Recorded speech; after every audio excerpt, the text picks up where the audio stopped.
Let us try to see if we cannot hit these two guys, and let's go. I think this is it.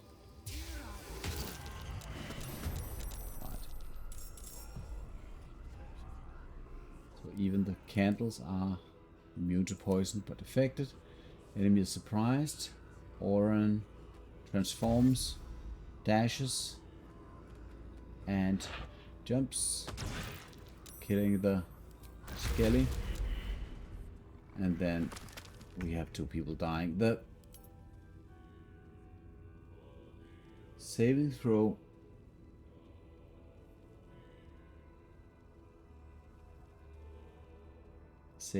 fails.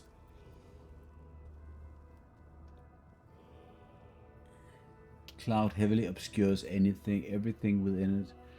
So there is the added blinds foes, but like, why? There's a constitution save, so that's a bit there that actually does matter. Let us see. Wyll currently has his turn with the Cambion. Orin does not yet. She has the lash, but she does not yet have the edict placed. Let us see if we cannot get down. No, not possible. Let's just go to this location here. So the bonus action could be...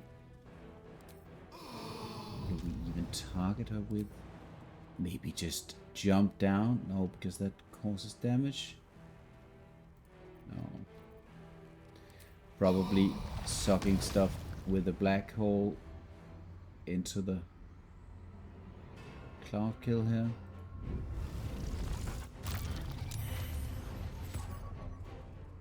It's a fail on the black hole, but not damage from the cloud kill. I was not able to properly hit.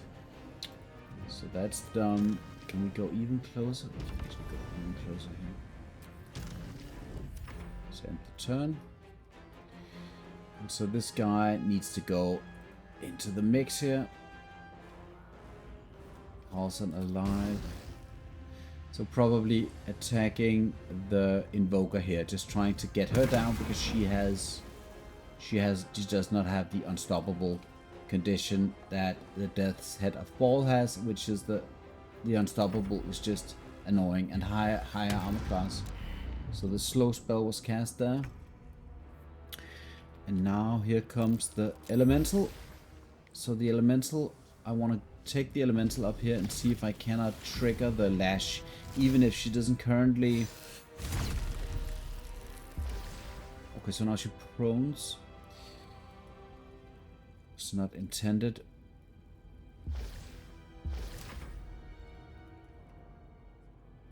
And one very odd thing about us actually is the synaptic discharge seems to be able to attack through the sanctuary here. So even if it does miss, I'm going to try this to just confirm this.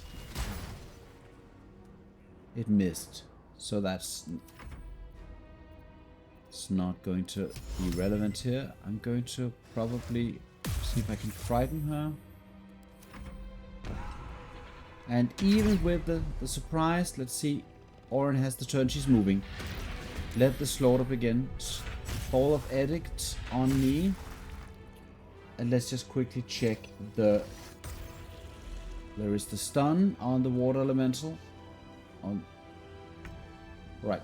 So now I got the Ball's Edict, which is something I need to deal with. And let's just quickly see. She activated Murderous Strikes. So... Deathbringer Assault after attacking. Deathbringer Assault after attacking 5 times. So we'll have to see how that plays out. I'll be flying down here, and the reason I'm going to go all the way into the combat zone here is because when repositioning the cloud kill, I only have 9 meters to work with. So I actually do need to be relatively close. So the way that I'm going to handle this is by, let's quickly see what are the HP of these guys. Potentially I need to kind of relieve Orin of her... I need to relieve her of her ability to use a legendary action or kill something. So that's already, right now, this is already a situation that I dislike. I mean, I could kill Halson, which I probably will, because everything else is too dangerous. So what I'm going to do is I'm going to suck everything into the black hole. Hopefully it comes. Most of it comes anyway. And now I'm actually going to kill Halson, basically. I'm just going to check the resistances on this guy. He does have some resistance to poison, so that's not going to be that big of an issue, but I do need to kill Halson for this. So Halson dies, and I end my turn. And now the edict is gone. So that's like the free, basically. If you have... Halson is going to... He's in camp with me because he survived the Shadow Curse. But like, if there's a child here, I'm not sure that you can kill it for the edict removal. So that's also something to keep in mind, which is pretty goddamn important. Like anything... Oh, slowed. Just quickly going to attack her just to see if I can get her to... No, you need to be in melee with Orin to be able to disable the... get her to use that ability there. And we're going to attack again one of the Reapers, who is Sanctuary, just to see if we can get the damage from the Intellect Devourer to go through here. And it does. It does go through the Sanctuary. That means that potentially us is a very strong extra factor here, because you can manage to kill some of the low HP guys. Right, so I'm just going to position the mummy here and try the attack and see if I can hit her. That's a hit, and she lashes. She does lash. She does throw the mummy out of the arena, but she does in fact lash. And now she comes, and let's just quickly check what happened. The edict is back up. And let's just quickly see. This is a kind of situation, this fight, which is, it's a little bit too chaotic for my taste. Orin is getting a little bit too much play. What was weird was that, no, I lost, the water elemental lost its turn because of the fear. So let's quickly see. Also, let's just quickly see. I'm going to go back here, and I'm going to bring Shovel into the fight real quick, and then I'm going to look at the other stuff that happened. And the lash goes. The lash goes. Orin is stunned from the shield, but the lash went out, and that means that, oh, the Ball's Edict is still present. So probably it means she will not use the Ball's Edict next turn. Okay, I'm just going to check what happened here last turn.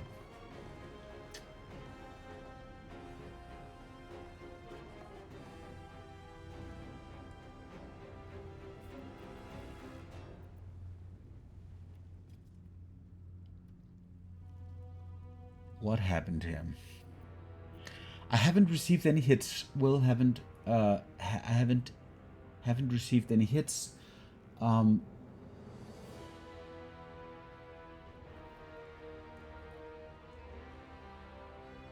So mummy fails. Okay, so what happens here is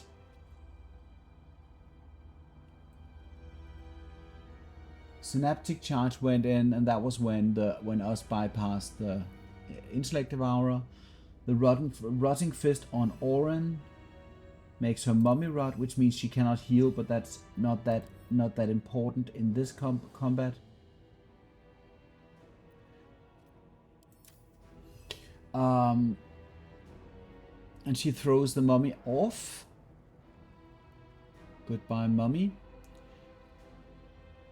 You can actually resummon the mummy, but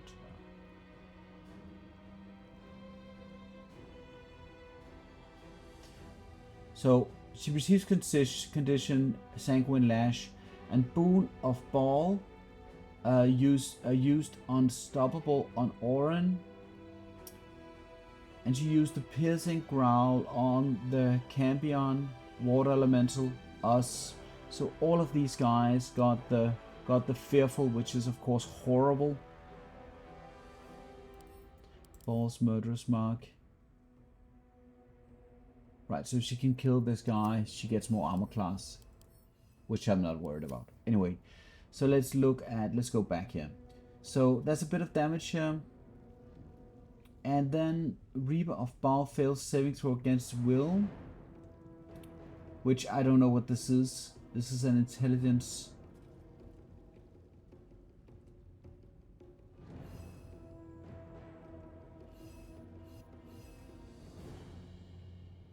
Probably this is the black hole.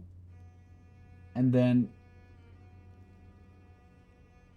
Orin fails a saving throw against the blast from Wyll. So now the water elemental volatile shield becomes a Wyll saving throw.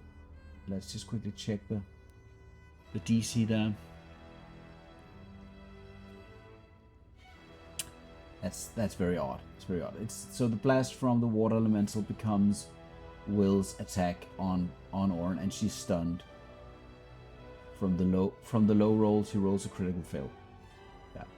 And then the cloud kill is applied in here, and this is where. Let's quickly see if this is where. No, this is not where Halsin dies. I'm slightly confused. Everything happens so quickly. Everybody dies, which is what we like to see.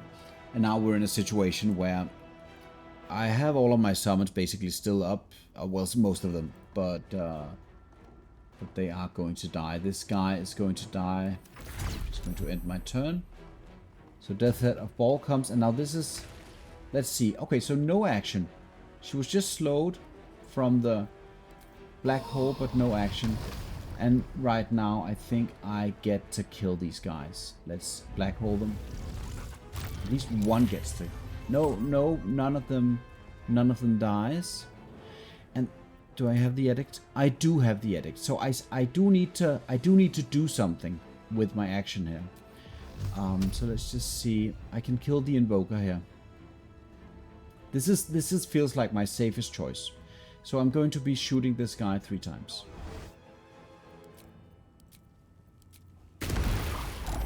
And that's going to remove the edict. And blasting anybody else? Oh, we're at that stage. I'm just going to end the turn here. I don't need to do anything with these guys. They're just... Orin is stunned. And sadly, I think Shovel is going to die. But getting her to spend her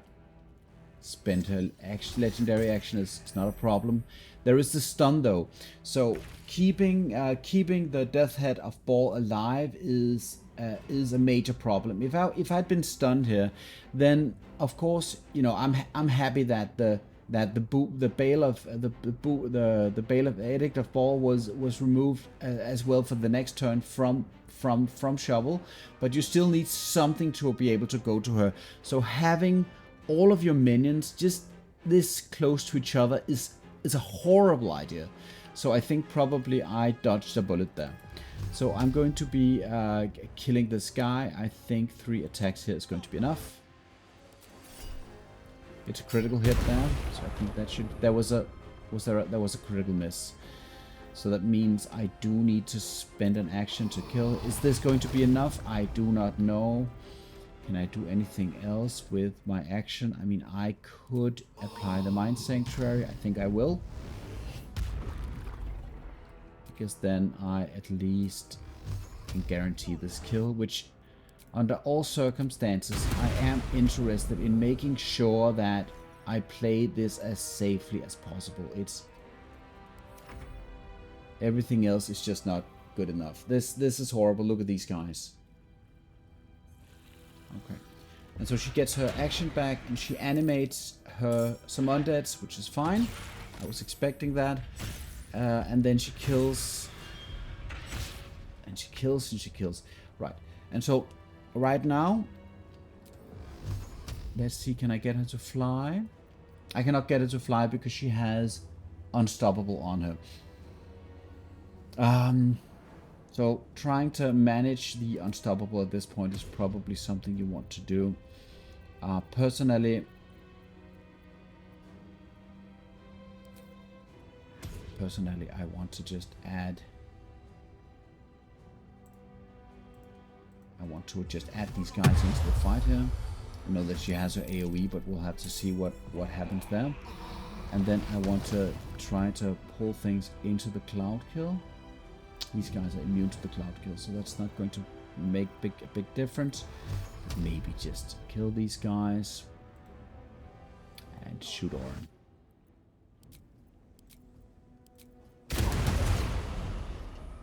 She loses 1 unstoppable, which is not a horrible lot, but what we can do is if we can hit the, we can get the stun to hit her potentially. She saves.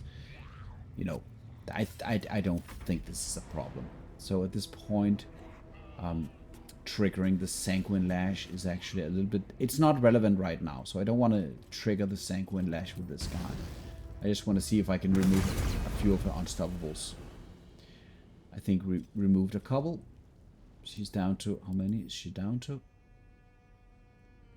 Oh, she's down to 7. It's not impressive. And then we'll see if we can get her to trip. Nope.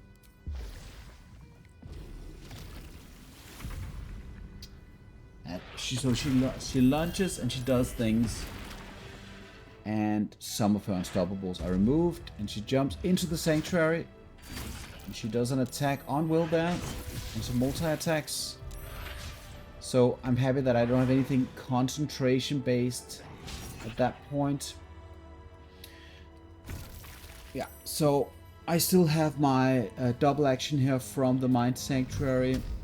She has, let's just quickly check her, 6 unstoppable back. This is actually a good representation to me, at least, of how a fight potentially can be without it being like either exploitative or anything else. This seems like something that, in my opinion, could potentially make sense. I'm going to go and try to trigger a few things with the elemental here. We're hasted. So now, first of all, I'm going to use my multi... Oh, wait. I just need to move Wyll slightly. Just to make absolutely sure that the Sanguine Lash does not affect him. If she decides to return fire. So the multi-attack goes in here. And she retaliates, and she does hit. So the Sanguine Lash actually hits in a very big cone. That's very useful, good to know. She does not retaliate twice. So I'm going to see if I can make a trip. It does not happen. Let's just go in here real quick. Revitalizing Gore. Affected entity is drenched in its enemy's blood. It regains hit points per turn. Cannot heal because of the mummy rod. Poison, so disadvantage on attack rolls. So the poison there actually is pretty beneficial. Okay, so back to Wyll. I think I am probably... Is she currently inside of the... She's not inside of the poison. I am tempted to place her back into the cloud kill here.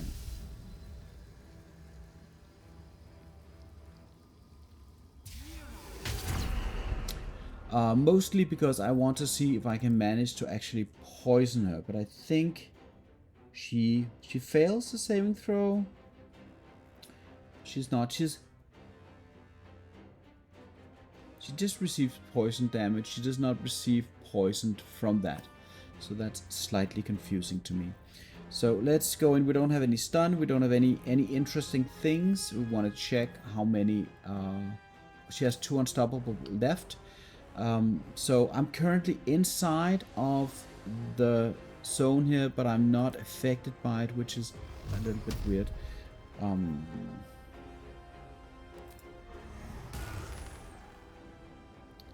So I think it could be slightly fun if I could frighten her. Let's try this. So she saves. What is the save here? Legendary resistance takes care of business. I'm just going to fly here. So that's very odd that I don't have my extra action here. Okay, so what do we want to use the bonus action for? Orin deals slashing damage on her attacks. which means that regardless of what we do need to change the resilience to slashing at this point. Normally, piercing is the way to go against the bar list. With this particular girl, it is slightly different though. So let me just quickly check if I can actually fly up here, because that's the only thing that I'm interested in. Can I flee to some point where she cannot get to me? That's all that matters, and I'm pretty certain that I can actually manage to go up here and she's not going to be able to follow me.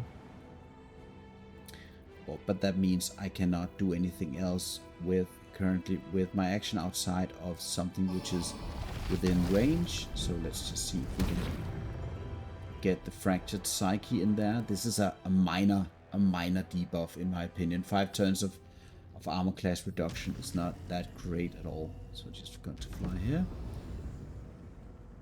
and there is a bit of bleeding on me as well, but the concentration is pretty doable. She does a relentless lunge. Oh no, she jumps this way. Multi attacks, removes the Campion, and now has the Deathbringer's legacy. She is just on fire. So let's just quickly check. So that the Mind Sanctuary is now gone. Orin has... Oh, she has actually cold vulnerability, but the amount of interesting cold spells I can throw on her are slightly limited. I can change the... Where do we have it?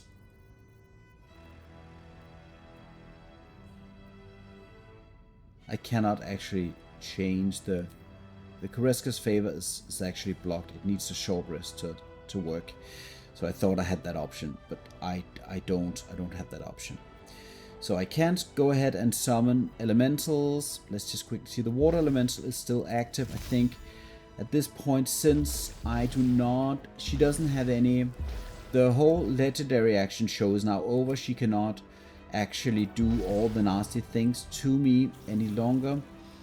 I think what I want to do is I want to see if I cannot preserve my elemental by going over here. I don't think the Sanguine Lash hits. It doesn't. But the cold damage, though, that is very real. Let's just remove. Let's actually remove the water elemental to this location, just to see how Orin likes to play. And so at this point, I can get her. I can move her. So in principle, I could fly here and move her across. I don't think I want to go all the way down there. And the poison is not up any longer. The mummy rod is a very interesting gimmick. It was, like I said, the mummy is a lot stronger than you would actually think it is, because both the frighten from the mummy and the potential mummy rod is just great for many encounters. All right, let's just attack her with a regular attack hit, and let's get a crit in.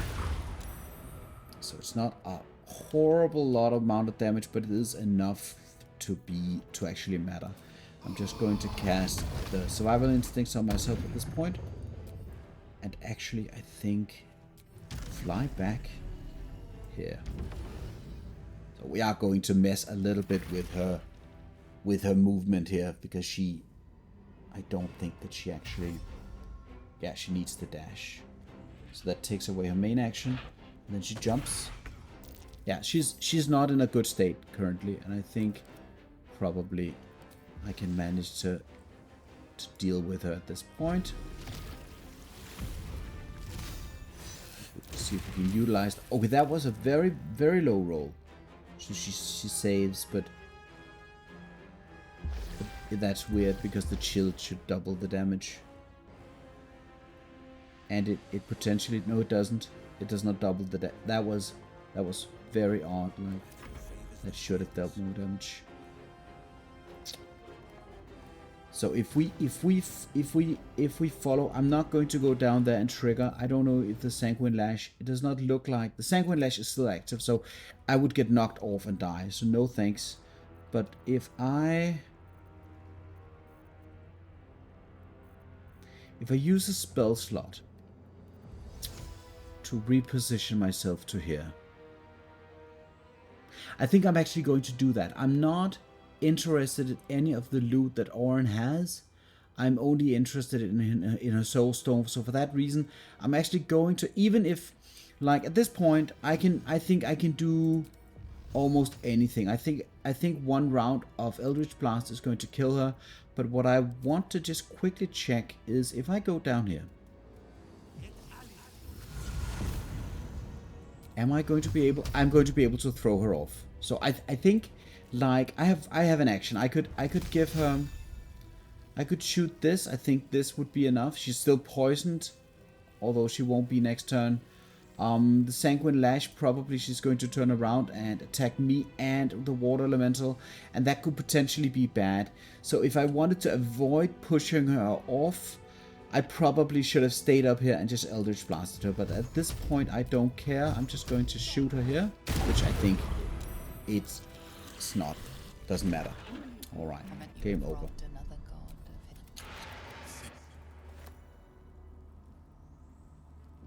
So the key is to make sure that you always kill something, and having a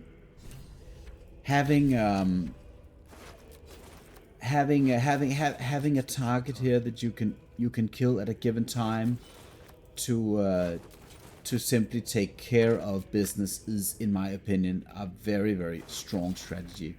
I mean, Halls and Dies. Oh, look at all the clothes, but yeah. To help with your Orin. Like, Wyll is very upset. I'm not particularly upset. But it is what it is. It is what it is. Let us just send all of this stuff back to camp. So the Orin fight, in my opinion, in a nutshell. Obviously, I have a lot of summons, and that makes the fight slightly different. So normally playing it more safe, keeping back, making sure that Orin never gets the chance to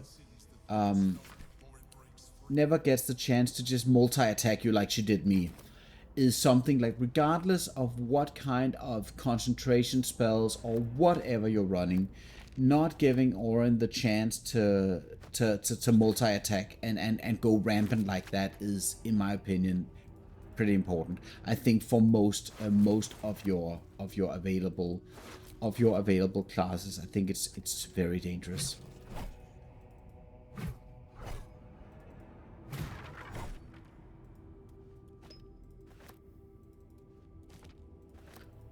All of the looting at this point is not important. I'm just doing it for victory lap reasons. Let's throw this out. Okay. Oh, so now going into the submarine is going to be it, which I think is going to be relatively expeditious. I mean, I didn't need to throw her off. This is not like a standard strategy that you throw. You have to throw her off the edge. It's when it becomes redundant. At that point, I could shoot her from wherever, because of the line of sight shenanigans that I was pulling. I was line of sighting her, so she was actually confused about what to do. But I could have taken the fight in the pit, and still, I think, probably survived. I don't think I actually needed to throw her out, but just showing that that is a possible thing. You still get the Bloodthirst item here, which is not relevant for Wyll at this point. And the vulnerability to piercing damage, obviously, if you're running with... Let's just quickly equip this, actually.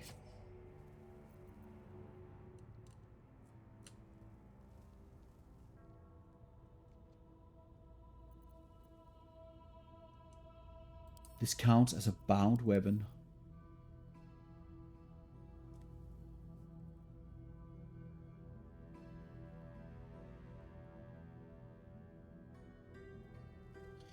it doesn't give you additional attacks if you are not already a Pact of the Blade Pact of the Blade feature, but it is interesting though.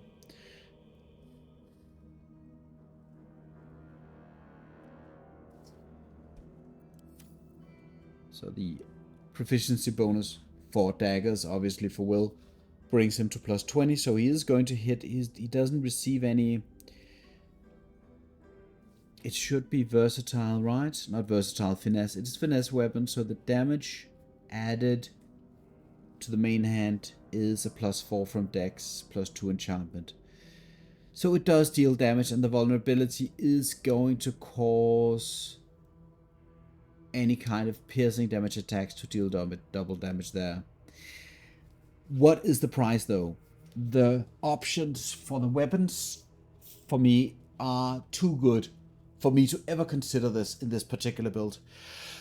If you run, apologies, if you run a blood drinker warlock, for instance, with the Eldritch Invocation blood drinker, which I'm not, probably you can get this to make sense. You can get this to make sense with some of the Dolor weapons and stuff, and you can get the piercing rolling, and then change out the potent ropes, or if that's what you want to do, you can do all kinds of things. But if this works the way I think it works, then the aura of murder is not going to be relevant. I think this is actually easily checked. Let me just equip a couple of items. Do I want to add the charisma? No, I don't want to add the charisma. Why does the charisma increase make the attack go down? Oh, this is the bless. This is the RNG of the bless. So this does in fact doesn't mean anything. Right. Let's quickly play around with just one of, and find one survivor in Ball's Temple. I like it how everybody's just dead. It's like, oh guys, we don't have anything to do today. Let's kill. Somebody has to die. And then almost, I guess, people choose to volunteer. Right, so the Unholy Assassin. This is a very high HP. Why is this so? Sentinel opportunity. I don't want to play around with this. Let's move out of this situation. I should just resummon while I have corpses my coterie. So that means a new water elemental, I'm assuming. It means a new undead from the mummy. It means probably zombie here, I guess. And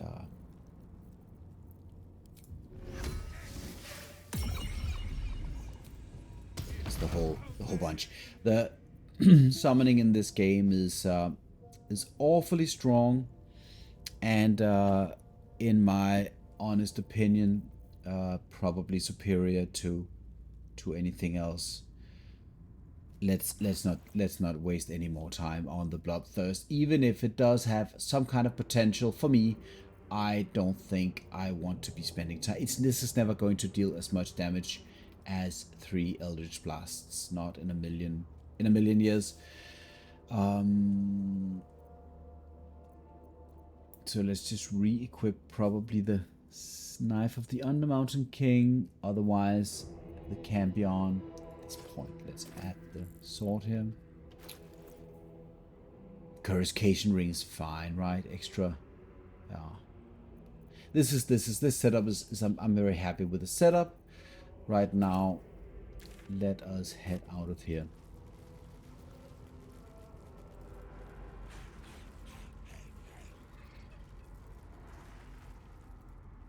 So in my opinion, the a kind of a conclusion to the cloud kill is that the cloud kill does do its job.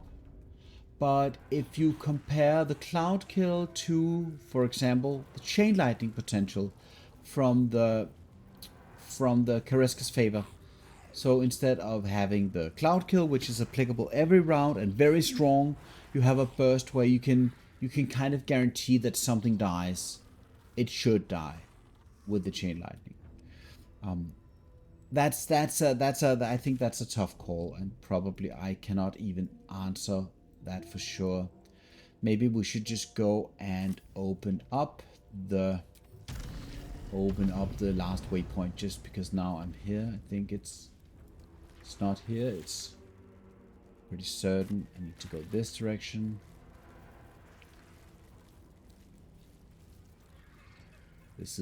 I like it how all of these corpses are just empty. Not that everything needs stuff that you can loot, even though in this game having gold is such a big part. If you don't have any gold, you are severely disadvantaged in this game.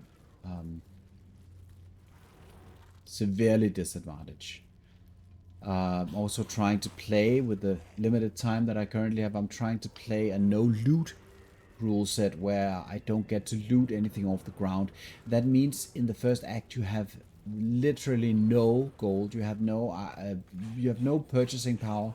So even if you have access to stuff like vendors where you can purchase consumables, all that jazz, all that good stuff, you still are in a very, very bad spot in terms of getting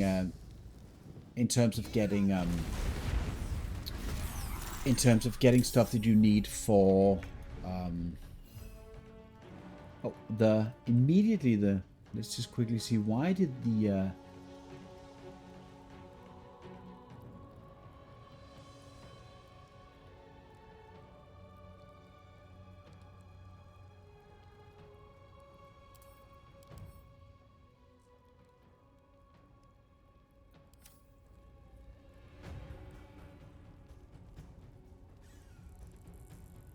confused stupor. So I managed to receive something from these rats. So that's why the stuff broke. That is annoying.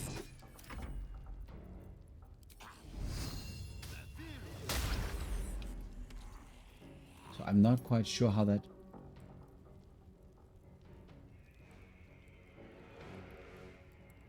That's an explosion mechanic that I believe I think I knew that there was an explosion mechanic. I'm just very unsure about why I was affected by that. There are a lot of things in Act 3 where you, like redundant things, like in Act 2 you feel like, first of all, you feel like every encounter is like, I would even go as far as say over-designed. I mean, it's been designed and then it's been perfected. In Act 3 there are a bunch of, so what happened? So the confusion, that's an explosion. I believed that to be true. But in Act 3 there are so many situations where you have encounters, you don't feel like they provide anything, you do not use the XP, so for that reason the encounter doesn't have any reward to it, and it's just it's like at this point when you get into a situation where you're level 12 for sure. At that point I feel like Larian Studios kind of they could have done more for us, because all of the time that you spend with this, for instance, is just, it's dead time. It's not interesting. You just skip to the potentially dangerous boss fights that you have to do, and that's it. And I like it how these zombies he gets an immediate turn, right? If I remember correctly. He's not. He's put directly into the initiative order.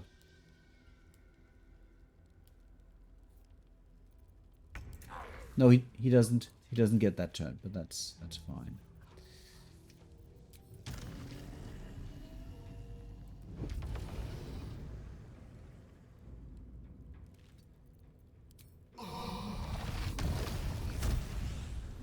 And there's still that delay with the repulsor ability.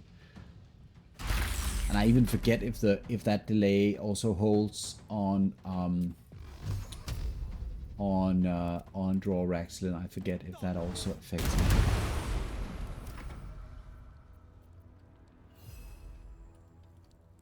Water elemental is confused, so it's considered an enemy. Let's go down here. This is yeah. I think a lot of, because when you play the game for the first time, you don't know any of the monsters. If you're not an avid Dungeons and Dragons tabletop enjoyer, or like this universe enough so that you want to go and learn about the various enemies and whatnot in this game, like from other sources, a lot of this stuff is going to be surprising to you. It's going to be like, oh my god. That was funny. Did I get the debuff? Did I get the crawling gnaw? No, it doesn't work on player characters, apparently. But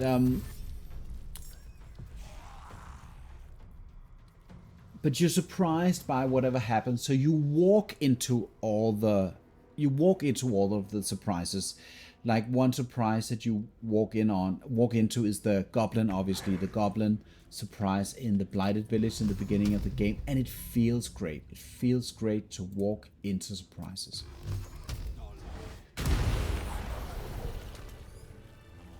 Let's get the waypoint and see, I don't have a lot of time this time around, but then as quickly as possible get into the sorry about this. Get into the submarine. Just quickly go and save Will's father to get that bit of the. Right now, well, wait, before I do this, now I killed Orin. So what I am going to do right now is I'm going to check if it actually means that I need to do this anyway. But I'm going to go and talk to. Gortash to see if getting Orin's Netherstone is going to make him happy. And if that makes him happy, I hope that he's going to move away. He's going to go away from being an enemy to being a friend. And if he decides to progress the quest, my hope is that I can avoid fighting him. Because fighting him with a focus on the force damage is not a very strong suit, because he is going to go into phase 2 and be immune to that particular thing, and he's going to harass me with all of what he knows how to do. So fighting Gortash is not something I particularly enjoy. I wasn't aware of this abuse. Going into the House of Hope and going to get that buff for anything you like to do. It takes a lot of time. It's very tedious, but it's like having Shield of Thralls on all of your summons is ridiculous. Absolutely ridiculous. And having all of your resources and all of your short rest, at least for the warlock, on top of everything else is ridiculous. That's my opinion. So I definitely consider this to be abusive. But right now it's I'm doing it and I don't care. Because I mean, if you're in that stage, like you always, obviously always depends on where you currently are in the game.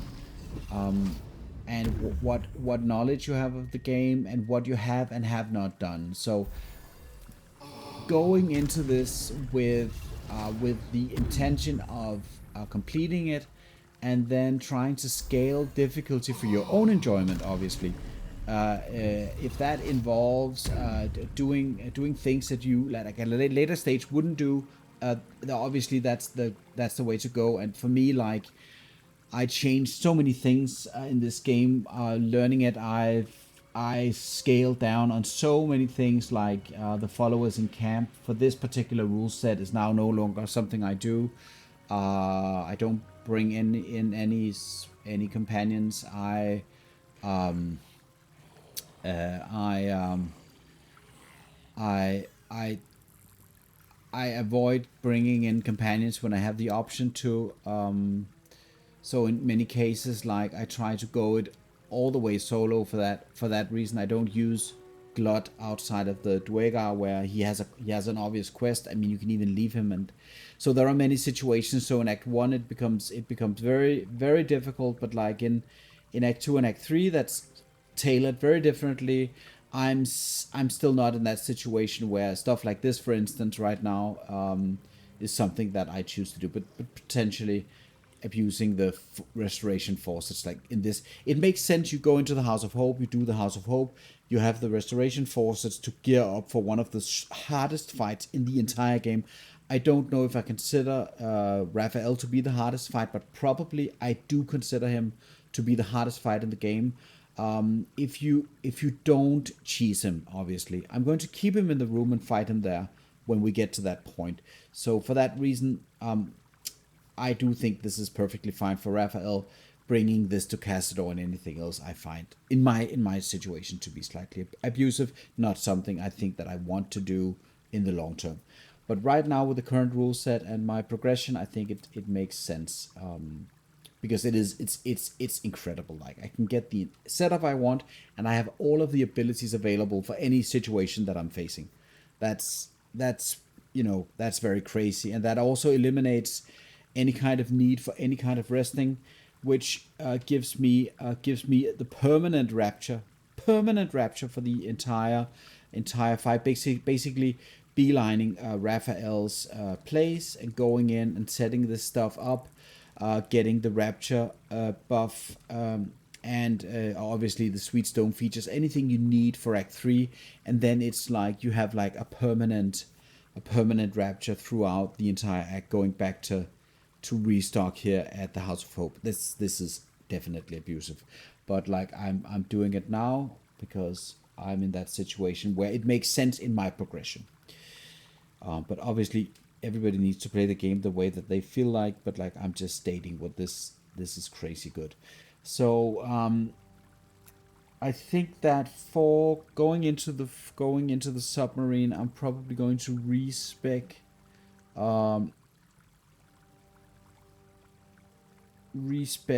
the Kreska's favor to lightning, because I know that they are lightning vulnerable down there.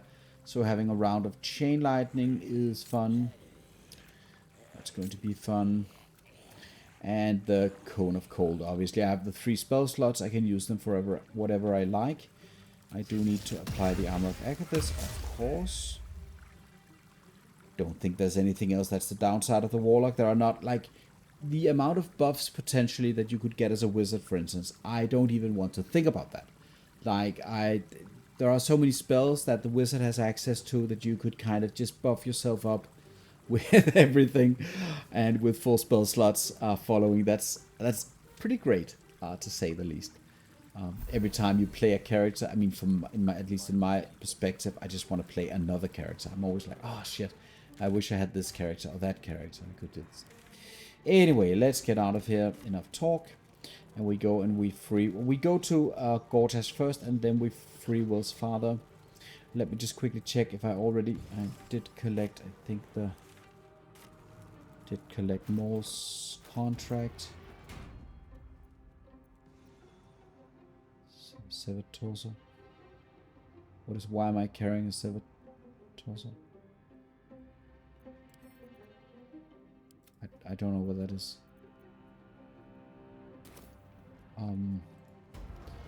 Probably I don't want to collect the...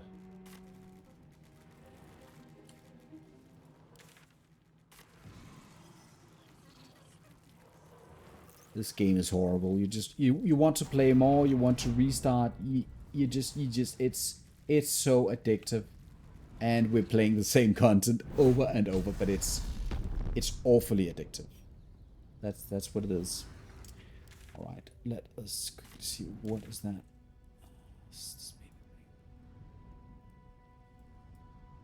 I am leaving a couple of things out, like fighting the Githyanki down here is nonsensical. I don't need their loot, and I don't want to do that fight.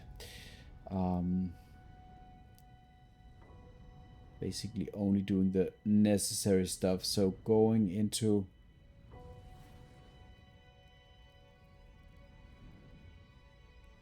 Oh yeah. Okay, first off, Worm Rock.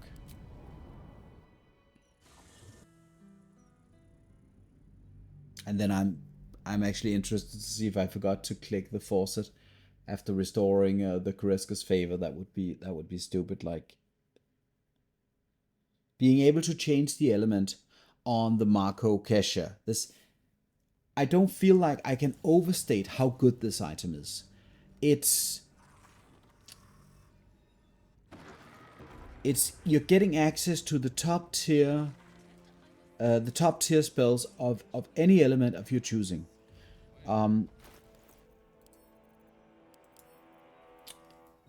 So you get +1 spell DC and spell attack rolls. Fair enough. That's good. That's a good ability. Then you get a free spell. A free spell once per long rest. The Arcane Battery gives you a free spell. It does not give you an extra spell from the temporary spells. But it gives you an extra spell of your choosing. If you activate this bad boy, I can cast a max rank Flame Strike. I even think I can... No, this is just... Oh, it's a level 5 spell, obviously. So this is... The Warlock only has the level 5 spells because of the nature of the way that it works. Right now, I only have access to level 5 spells. But the Arcane Battery works the way that works. So any kind of spell like the Cone of Cold... using the long rest spells from the pact of the tome does not give you it doesn't mean you can then freely recast the Cold Lightning. This is a bug because this only has one use per long rest, so this doesn't matter. But the Flame Strike and the Cone of Cold in particular are very strong candidates for this ability. It's incredible. So that's the one thing that it does, and that bit alone is incredible. I mean, because of the way that the Eldritch Blaster work, and it's so focused into making attack rolls, it matters less. But still, in many situations, the Cone of Cold is going to be double damage to what I can do with the Eldritch Blaster. It's incredibly strong, this ability. Then it has. I don't think that the spell attack roll on the weapon enchantment actually adds to the Eldritch Blast. But then it has the Kareska's Favor, which it seems a little bit, and it doesn't seem very powerful. But here's the deal. I'm just going to add that it has a general ability, and then it has a specific ability.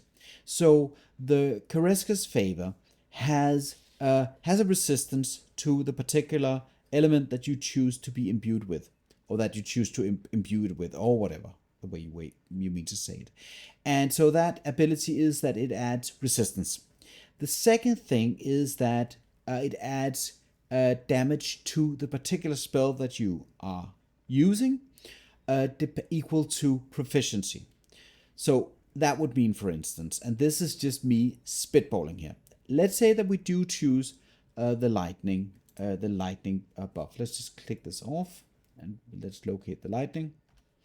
So one lightning charge, and you get a lightning damage increase damage to lightning's damage using lightning spells. So that gets me thinking, how does that work together with the spell sparkler, which is the very first good item that you get access to? So let's say, for instance, that I add the spell sparkler to the bolts of doom buff from the Kareska's Favor, or the Kareska's Favor, from the Marco Heshkir. Does that increase each of the instances of lightning damage from the lightning charges? Does that increase that damage by my proficiency bonus? Because in that case, that is not even funny how strong that is. So, but we'll have to see. Probably I'll test it out to just see, just for the fun of it, to see when we go and save Will's father how that works. But outside of the proficiency damage added and the resistance added, it gives you access to, and this is the kicker for me. It gives you access to and the specific ability. So the damage when dealing lightning damage, the resistance to the given type that you choose, and the special ability which differs from every type of Koreska's favor buff that you get. You get a specific thing for the lightning. It's lightning charges. For the fire, it's heat, which adds to fire spells when you deal fire spell damage. The cold ability is the Turns of Frost. Turns of Frost is what ultimately potentially freezes enemies in place, like the encrusted with frost condition that you can apply. With the lightning, it's the lightning charges that we love and know from Act 1. And with the bone shaking thunder, it's reverberation, which is unbelievably good. Getting that extra reverb is ridiculous. The poison version is it adds turns of poison to targets and disabling their ability to attack you or hit you with attack rolls, because that the poison is very good. But and it inflicts poison. That's what it says. If that means it poisons on guarantee, that is a guaranteed disadvantage. That's ridiculous as well. And the final one here is the noxious fumes. I have to be honest, I forget what the noxious fumes does. Oh, it inflicts acid damage on the targets. I think this potentially corresponds with the gloves that spreads the fumes out or something. But like that, this is perhaps the weakest of all of them. When you look at spells that you get from the acid version of the Koreska's favor, the Hunger of Hadar is not a very strong spell, doesn't scale. At this point, I think this is probably very weak compared to a lot of other choices, depending on your strategy. Mel's Acid Arrow is not very interesting.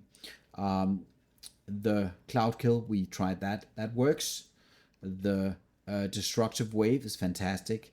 Shadow Spell, potentially also good in situations. Chain Lightning is king here. Very, very strong. The extra Ice Cone of Cold and the Ice Storm. Ice Storm is not bad. Not bad at all. And at this point, the Wall of Fire and Fireball is not very strong for me, but it could be strong for specific classes. And everybody can use the Marco Heshkir. Everybody can go and collect it.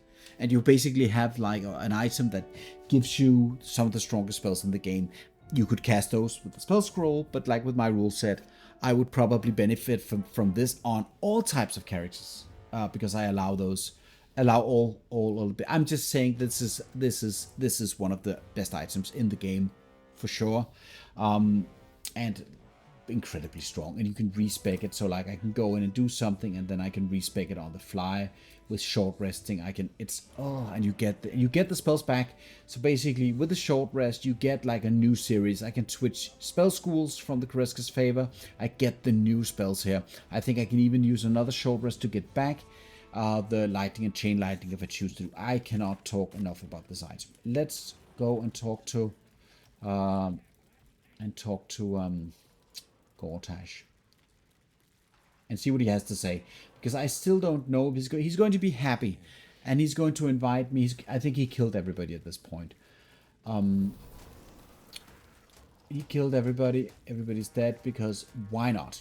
You know, it's like it makes so much sense that you want to mass murder everybody at this point if you are lawfully evil. So I'm going to go and face him, and I'm actually a little bit worried that some of the traps up here are going to kill my friend, so I'm going to leave them. And I don't think that there is any... Oops. Are these traps just not... They're just not activating because we're friends. Is that it?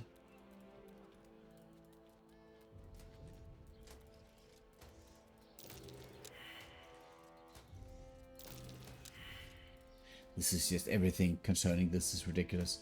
Okay, I'm going to head in and talk to him here.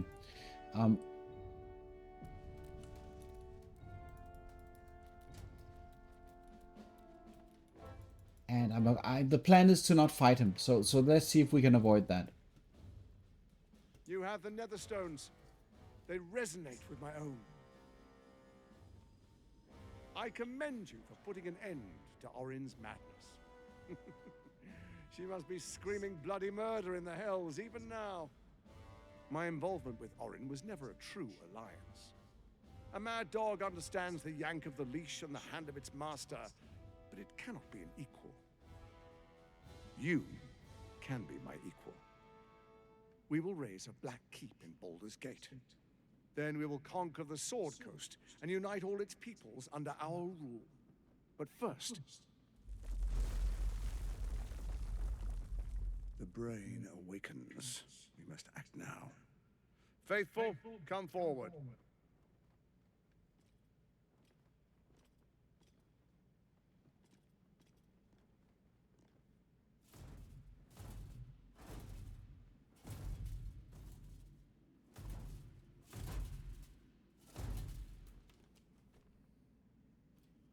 Hand me the Netherstones, and we will rule as one. Gortash is perhaps in my opinion, I mean, the fight is borderline okay, but it's in principle the worst developed character to me. The voice actor's great, but I'm not in any sense of the word happy with what they did here. No telling what schemes Gortash could be planning. I'm not here for games. Hand me the stones, or face the black hand of Lord Bane.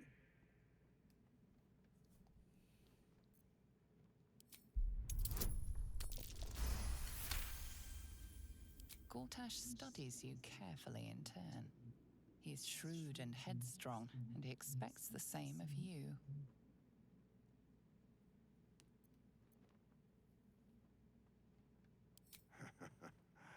As they should. I was merely testing you. I like that aspect of this interaction. The whole way that Gortash, that they played Gortash into a traditionally lawful evil, in general lawfully evil alignment type of character makes a lot of sense. That bit works. There is a vessel to the morphic pool where the brain feeds. But it seems like he could use like half a year of development. Why is he in Wormington Keep? Why is he here? Why is he not in the upper city? So many things makes no sense. It's like it's really sad. It's not his fault. It's the development process that just didn't really work in that regard. So let's just quickly see. Consider Gortash Bark, and let's head into the quest log here.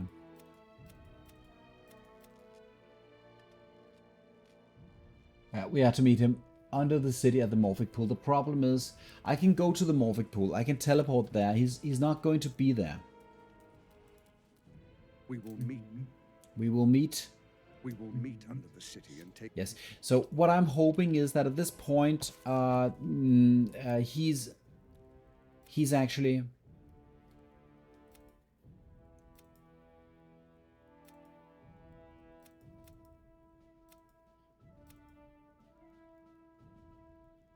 Quest completed. So my hope and assumption is that at this point I don't need to fight him. But let us go and... because what I do need to complete here under the personal free offer is all of the personal quest and the main quest I want to do. So the Grand Duke... Yeah, we're going to go to the command center. And I'm just really interested in seeing what that does to everything. Like, so let's head there ASAP. I think we need to go to the city sewers.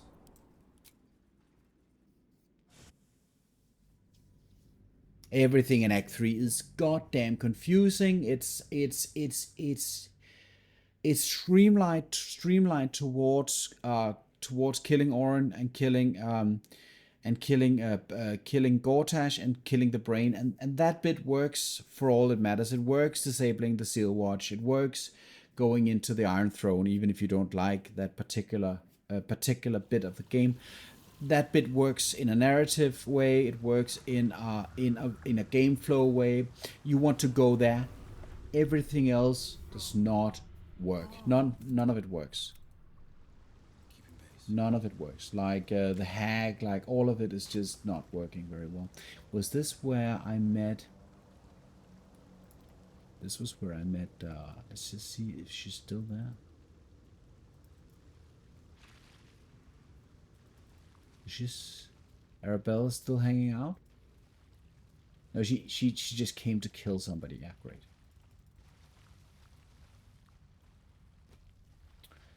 And I'm not going to be playing for that much longer right now, so but hopefully I can quickly save Wyll's father. I don't expect this to be either problematic or anything else.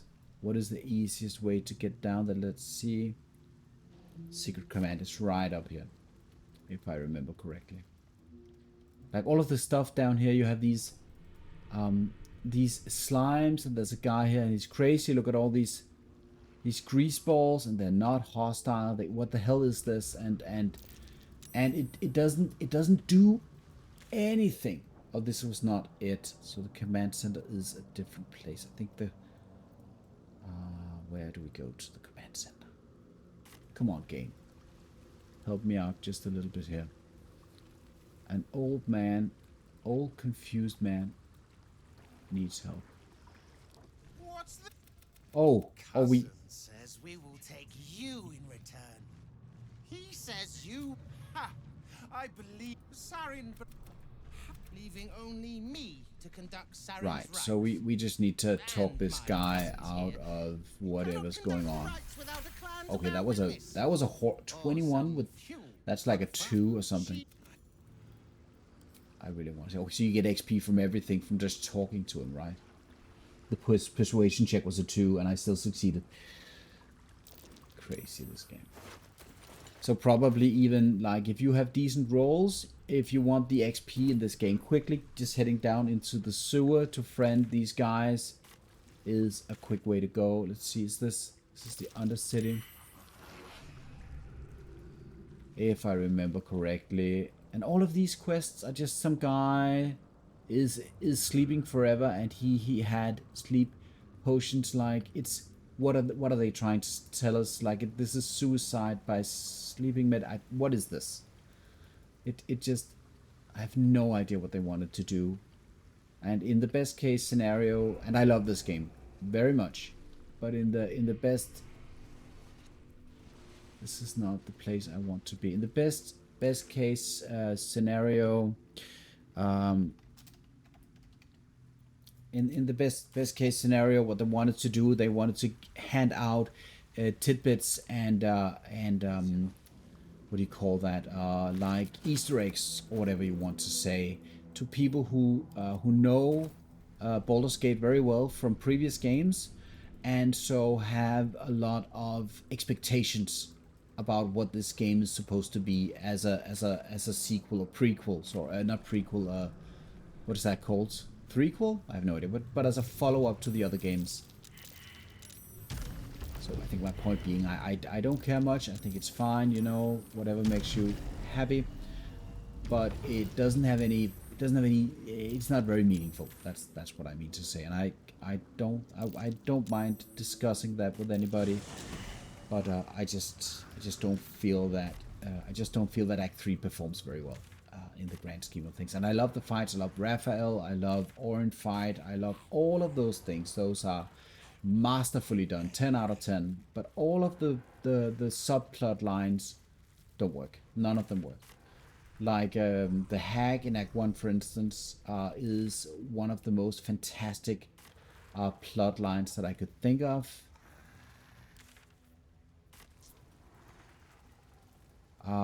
Because you go into the woods like in Hansel and Gretel, and you meet, there is this hag and she does things. There are so many great like allegories, like things that could potentially be. Please let me find the goddamn submarine. Oh, patience, patience. I'm going to head up here. But then you want to conclude that. You want to conclude that with her having a random hideout in Baldur's Gate. Like, why does the hag have a hideout in Baldur's Gate? Like, please.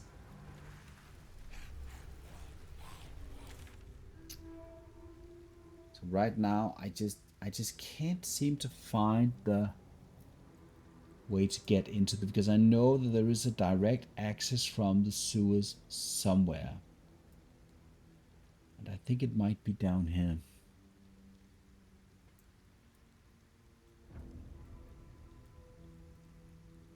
So I'm going to go back to the Basilisk Gate, and then I'm going to locate the first manhole that I can find, and then I think perhaps under the Elf Song Tavern or something is the access to... We'll see. I'm going to head down here.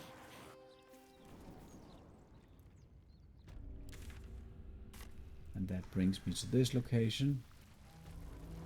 So I am going to kind of aggressively try to follow my intuition here.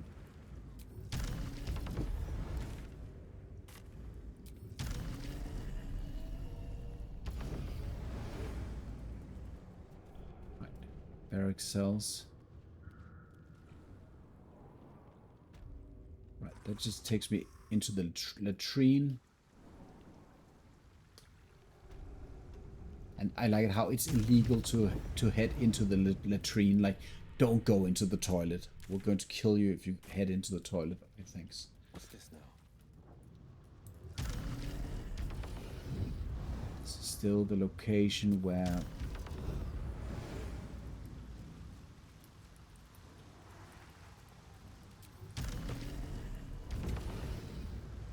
I like how the refugees are bad guys to me and the others are not.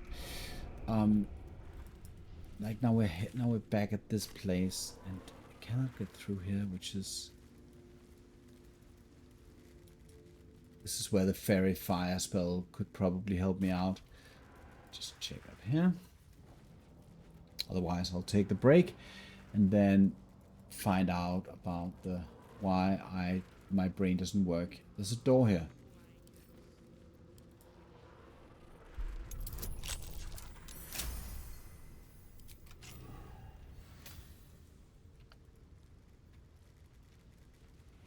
Okay, so there are more than one lever here. I think locating...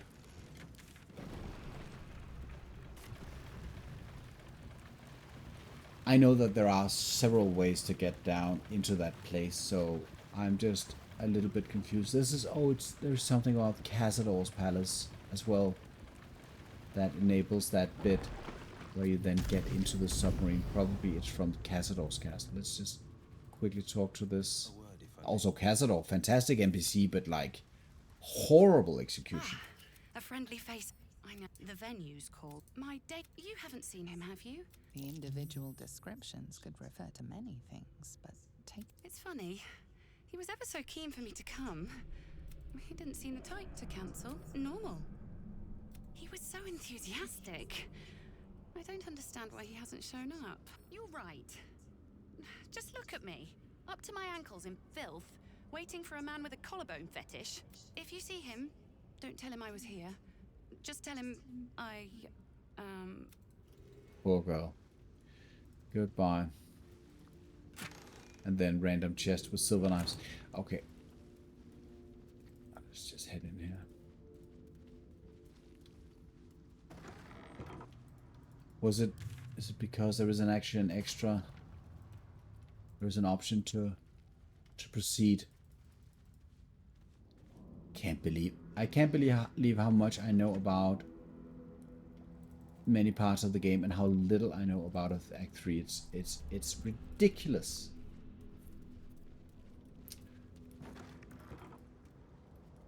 And then the running around makes me crazy. Let's see. So this is not... No, this is definitely not it.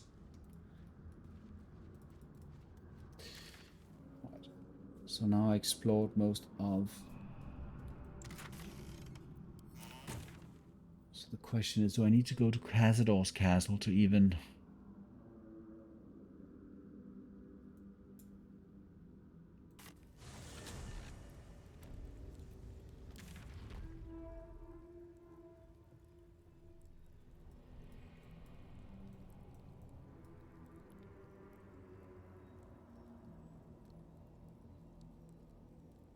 All right, let me just do something else then. Let's first of all head to the Basilisk Gate here.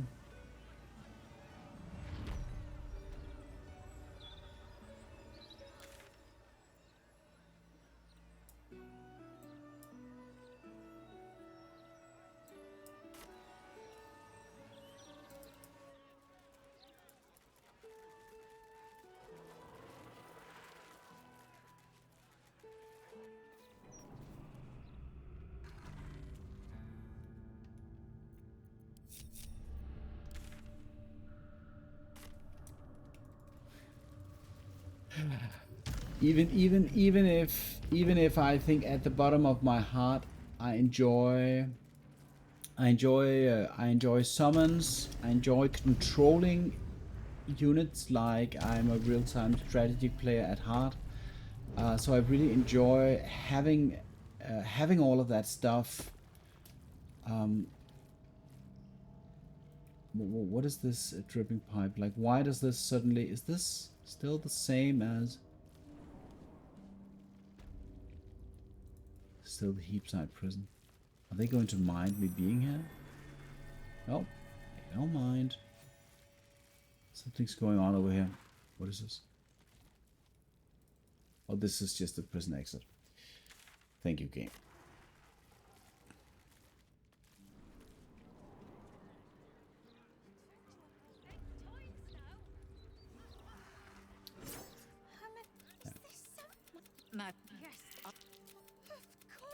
Her name is Van Ra. It was so but neither lifted a finger. Thank you.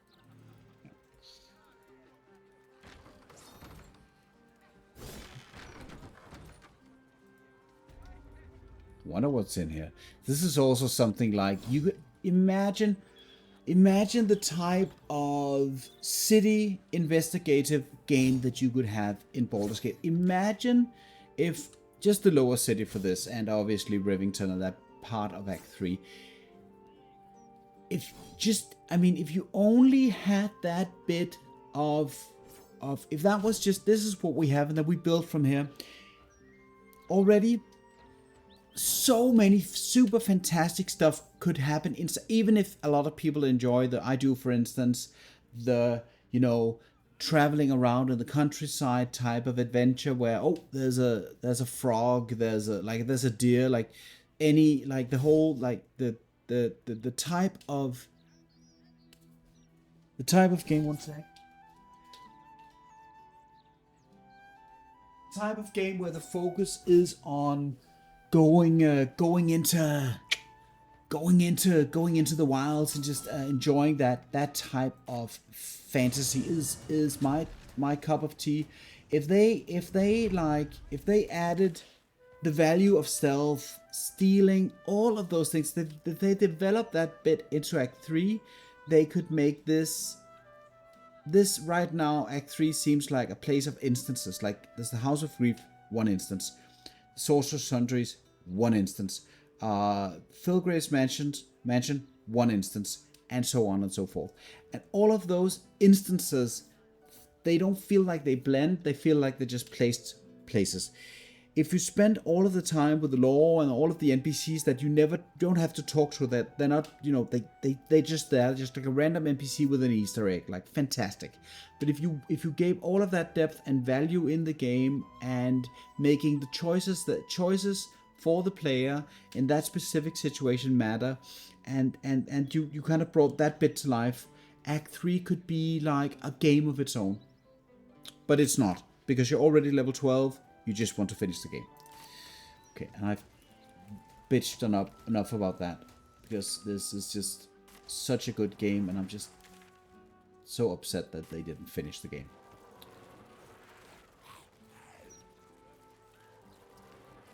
But, like, compared to any kind of Netflix show, I think they finished the game a lot more than the average Netflix show. But it is not enough for the hungry player. I basically am an idiot. I basically am an idiot who love and hate myself at the same time. This is the place. This is just the entry. Like, this is always the way you get there. Jesus Christ. Apologies to anybody watching this and wondering what an idiot I am, because that was just the most stupid thing ever. So you go down and you kill the dogs. Oh, they're already angry. Let's try to end our turn to see what happens.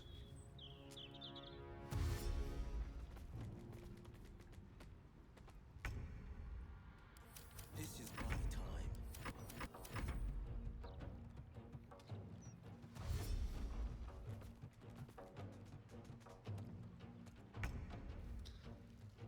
Stupid. Stupid. No holding back. This is also like, why do they aggro from down there? This is just like such a horrendous basic thing that is just a result of not enough testing. It makes no sense. Why do they sense me? Like, there is no specific reason why they would sense me. I mean, okay, so why are they here? I don't care. Like, I don't care what monsters they place anywhere. That can be any, you know, any level of reason for that.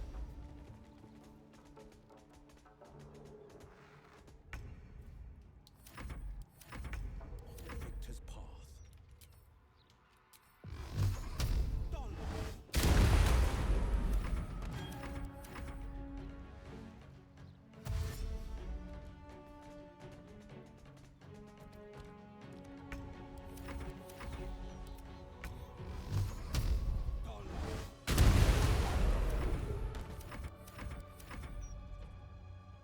And this is what I'm talking about. Imagine having a 4-player party. I mean, the first time you do anything in this game, you're happy.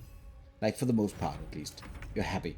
With a 4-person party, you're happy. It's beautifully done. It's, like, fantastic. Like, the creatures are from the tabletop game. It feels super authentic. Like, everything's great. But like challenge-wise, even anything like it's just ridiculous. It's not finished. It's not a finished game in that sense. No holding back.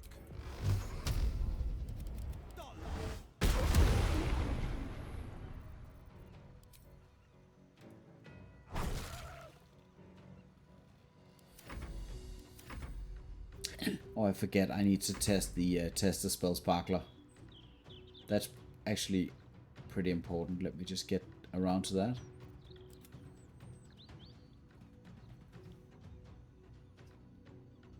To see if the proficiency bonus from the Koreska's favor adds to the spell sparkler damage, because that would be ridiculous. No holding back. So let's just equip the spell sparkler straight away instead of this one, and I already have lightning charges, so the lightning attacks should just be whatever. I'm going to attack with the auto attack.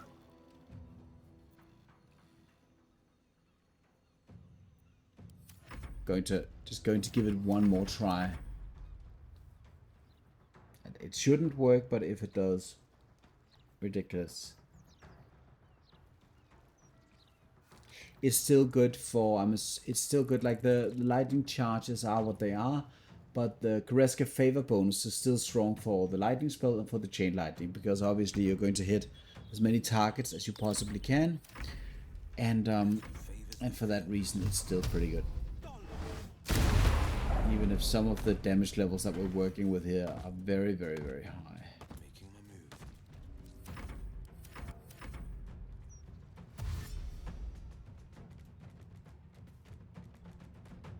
Oh my god, I'm looking so much forward to this. To finding out if actually going down to save the Guardians and Amalum is going to trigger hostilities on Gortash's part.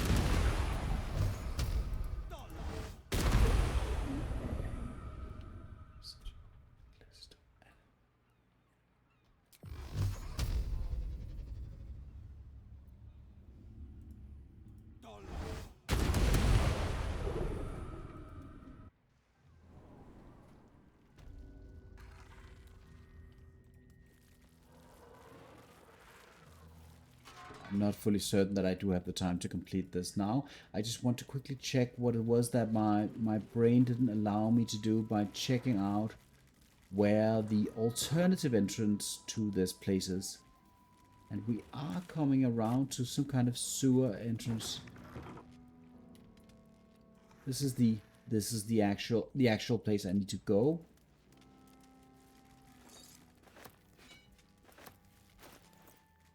Infernal iron. Oh my goodness. Like the fantastic work they put into the development of like even a character like Damon is just fantastic. Right, let's see.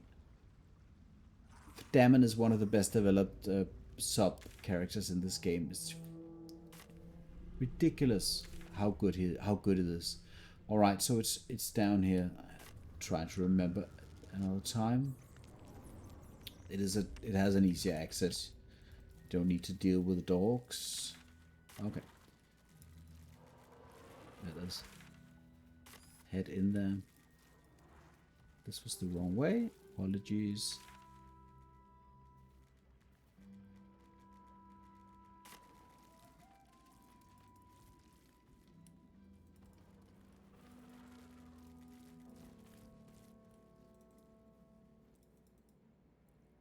But everything that is in essence busy work, in my opinion, is something that subtracts from the value of the game, if that makes sense. So any type of busy work is just annoying. Like it's annoying to farm experience, it's annoying to murder hobo. All those things are annoying because they are necessary things that you have to do. Whereas whenever you want to go in and do something which is a challenge, which is difficult, which has there's something on the line. Metal contraption in the water. The Duke? I mean, if you see him, let him know I'm down for a drink. But he ain't here. Which begs the question, what are you bloody doing down here? The only port in this whole bleeding city that matters. Now, why are you here? Did Gortash send you?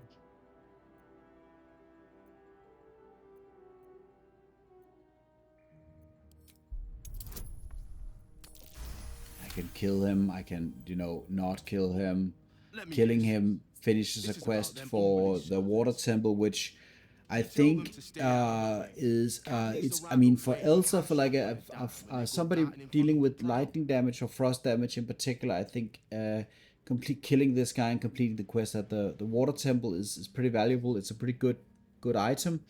For Wyll with the potent ropes, it's a bit of a deal breaker because it's never going to be as good. This big boy, the captain of Grey Harbor, built him with my own two hands. Can take the passage between here and the Iron Throne faster than you can say fuck the absolute. Nothing without Lord Gortash's go-ahead. I transport whoever he needs taken to the Iron Throne. Prisoners, mostly, but that's his business. It's an underwater prison, most secure in the realms.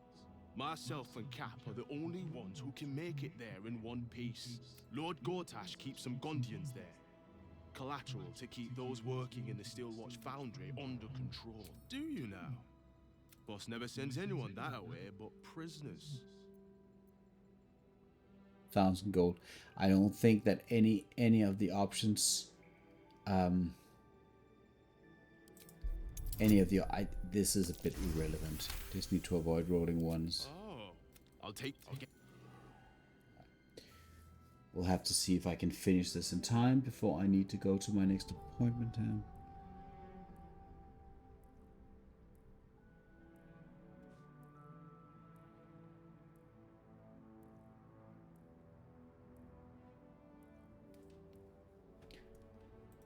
Let's go. Yeah, and now I'm curious to see if Gortash reverts to his normal script where he becomes hostile. And no matter what, I need to go and shut down the robots. Probably through a bomb. I could go and attempt to fight the big machine in the basement. I don't know that I want to do that.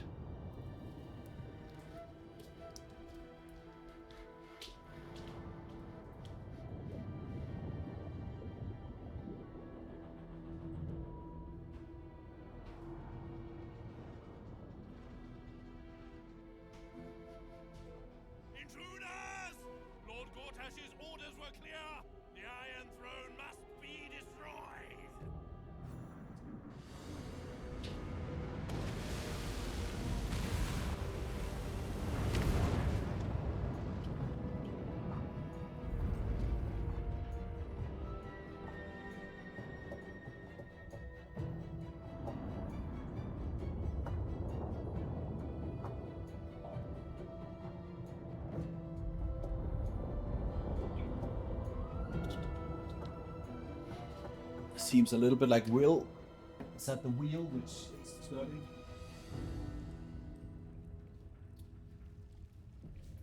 Alright, so now the submersible has gotten me ready to do the gauntlet here.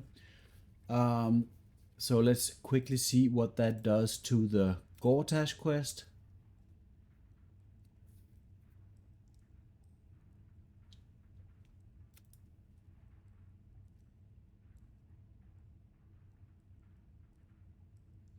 It's everything in this bit is horribly confusing. Horribly confusing. I'm assuming that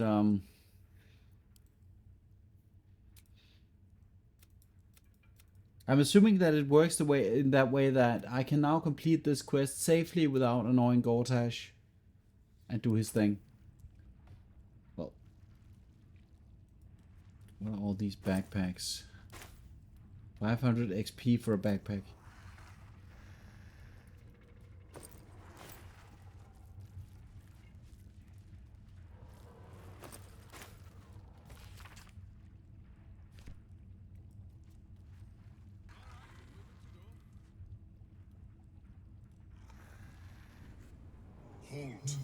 A cold, suckering wetness grasps at your mind.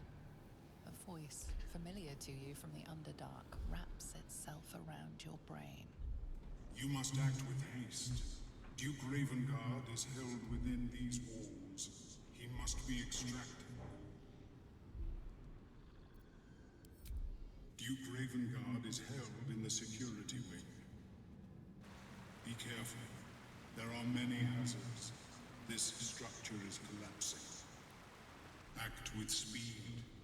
Act with efficiency. Good luck.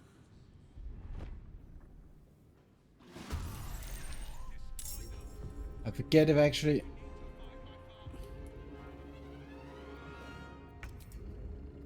I forget if there is another... If you can send somebody to actually open the hatch for Ravengard, or if you need to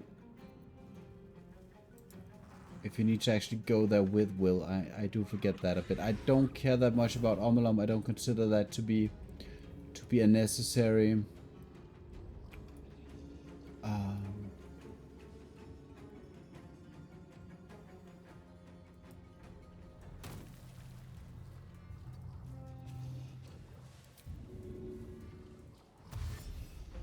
There is an enemy there who's not yet.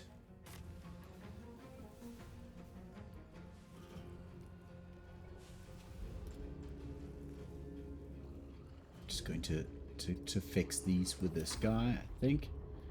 So now Wyll needs to go down. Probably just hasting Wyll is the first thing that needs to happen. Because that also adds the movement speed, basically. And now we're just blowing the thing to bits with 1 million damage here. Let's quickly see, where is it that he is? He's right down here, right? To Brave God. Yeah, I need to just move, and the fact that these guys are going to come into combat is less of a problem.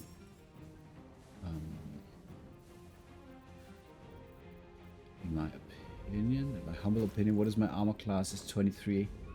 So these guys probably won't be able to even hit me. I need to just move my full length here. And then just take the hits. That is less of a problem. Let's quickly see. Don't want to use spells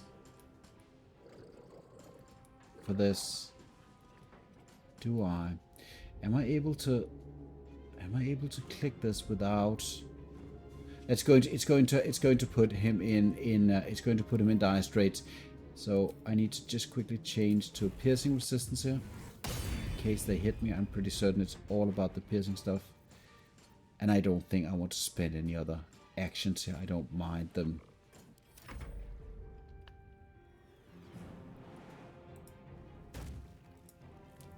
So the same goes for these guys. I think the best thing you can possibly do here is to try to just use these guys to attack the levers, which should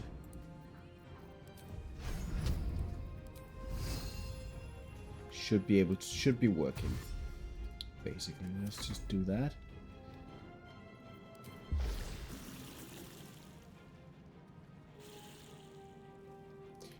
And this guy needs to go, I think, in this direction. I think this is the weird direction where you go this way, but nothing really happens here.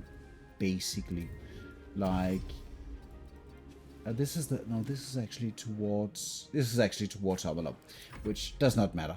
That's fine. Like at this point, with all of the summons that you've got, just spreading out seems to be a good strategy.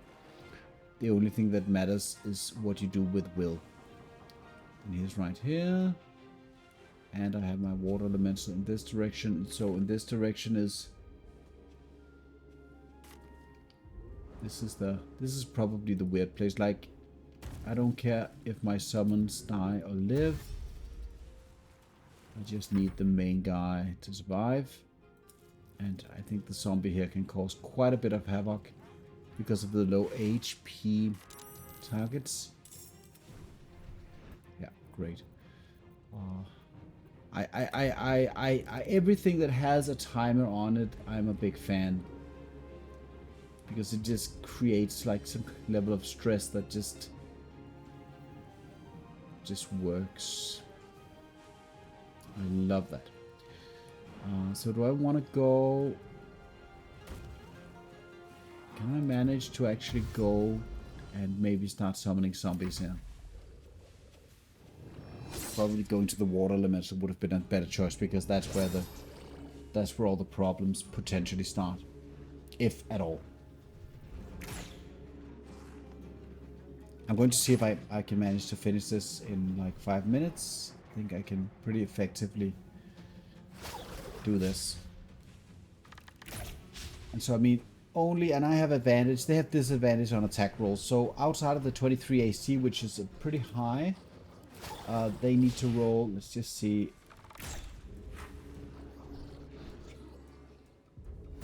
They have a +6. Look at how weak these enemies are.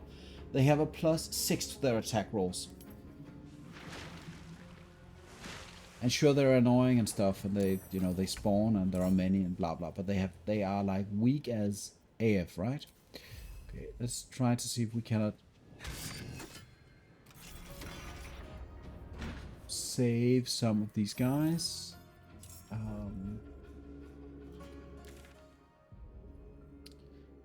So, like, the zombie probably is going to go and attack. Oh, the zombie cannot attack those things. So, let's go to Wyll with this guy. This is his job. This is my time. Yeah, this is not going to work.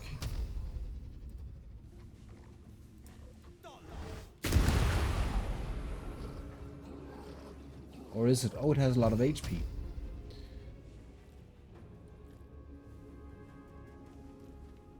Can I attack? Oh, wait. That changes the whole game. Let's see if I can do this. Are you kidding me?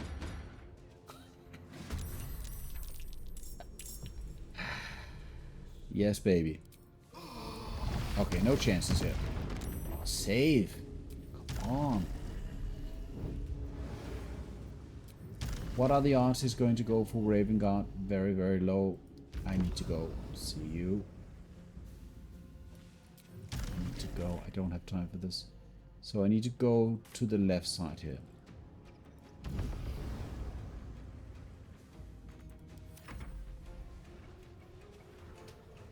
So now the combination of Raven Guard and the rest of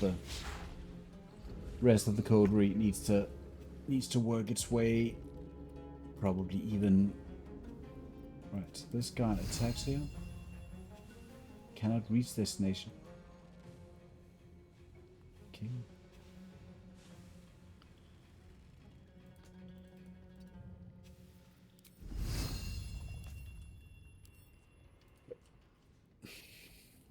do not have patience for this. Okay, let's just keep the rest of the coterie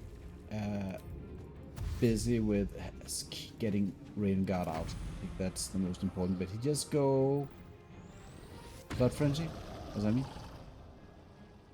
What does that mean? What does that mean?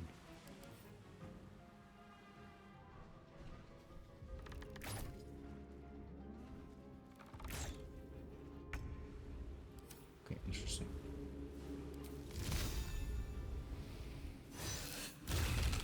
So I think actually having the water elemental just creating chaos and summoning these guys like right now is the way to go. These are actually like there is actually a lever, so this guy can fight these very effectively. And this is just like a dead end, I think.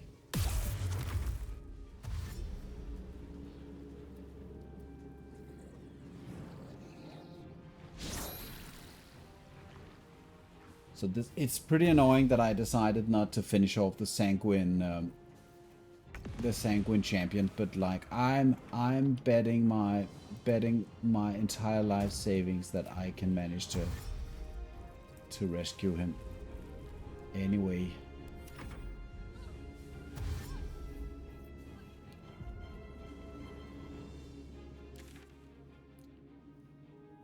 Things though, can you save these guys with the one turn?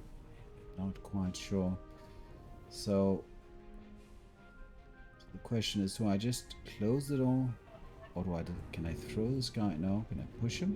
I can push him potentially. So that could have been okay. I'm going to try to push him here.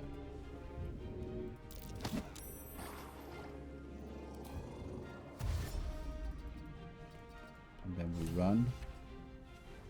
What happened there? Journal updated. We need to lead him to safety. Wait. What was that? What was that? That was... Okay, she did cast haste on Raven Guard. Okay, gotcha, Misora. I never tried that before. Run, Forest. Oh yeah, so I could have used this action again. Yeah, okay, good. Okay, so that bit is actually now working, not only as intended or whatever, but just like absolutely beautifully. So that bit is now done, and Wyll can, and so using the Eldritch Blast to actually open these seems to be a much stronger option than anything else I can think of. So we're going to fly. And for now, ignore these guys. Probably not fully ignore them, just maybe kill. That's not valuable. Then a chain lightning, is that perhaps what I want to do here?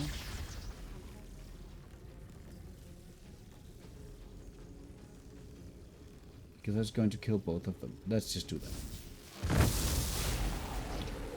And then we need to open this one, and we need to destroy whatever she's sitting on, if that is an option. Do I need to use a full action to help? For real?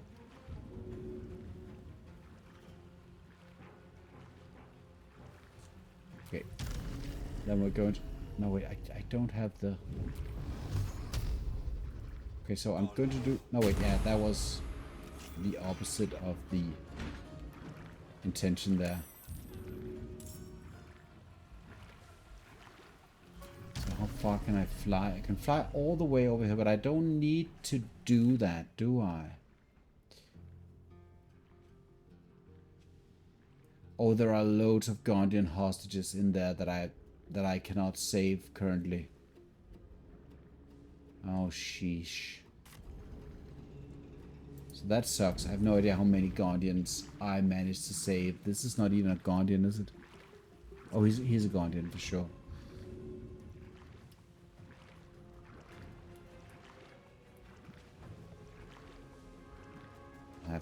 We'll have to see how this pans out. There's no bonus action way to help somebody get out of restraint.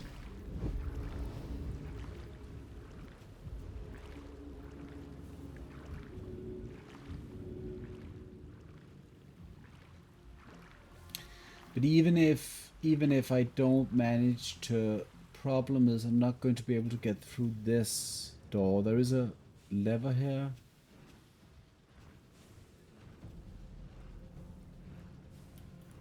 Don't know if this is this even. I think this one is just not possible to save. I need to see what I can do with the rest of the time here. I think that, like, in the best of all worlds, I think there's a better way to do this.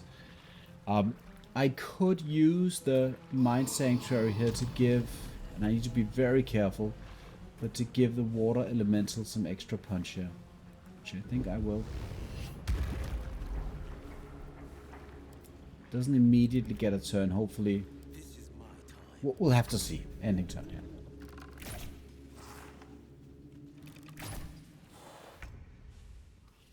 I don't need to save all of the prisoners, but nonetheless.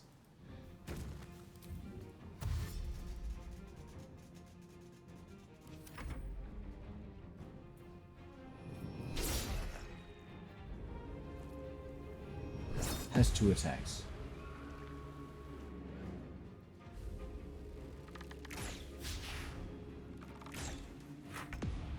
But like you still have to choose. Either you, depending on what you have available to you, either you go for Amalum, save him, that's one option. Saving Raven Guard, obviously, at least for Wyll, was very, very easy. Okay, 2 actions or not? No. Alright. First off, I'm going to just see if I can fry these guys. Go ahead. Shoot.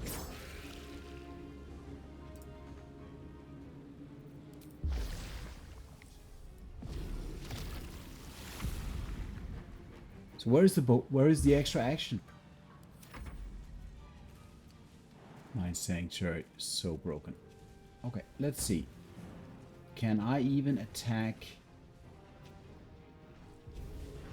inanimate objects with this zombie? I don't know. Okay, so now this one is frightened. I'll punch it in the face. And then we'll move as far as we can. Don't think it's enough time for these guys to get out. I think they need more time. It seems like it's only the, yeah, okay.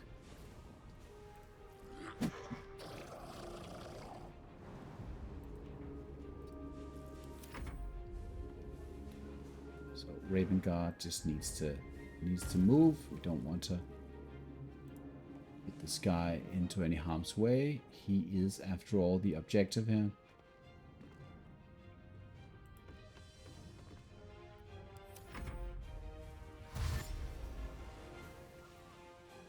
Seems like I'm not really managing to rescue a lot of Guardians right now. It's only 2 Guardians.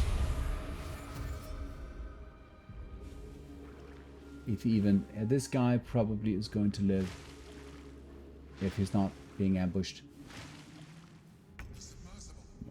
No idea how this is going to pan out. I hope that they're not going to be too angry with me. Okay. I just don't want to go into that bit. That's going to make me lethargic, so I need to be a little bit careful here.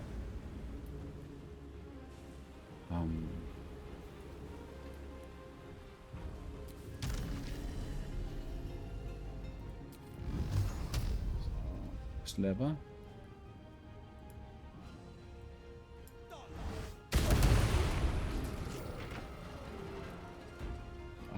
And then I don't know. Do I want to? I need to go and rescue Omelon. That's the priority. So we go in there for the 1 turn here. We help him.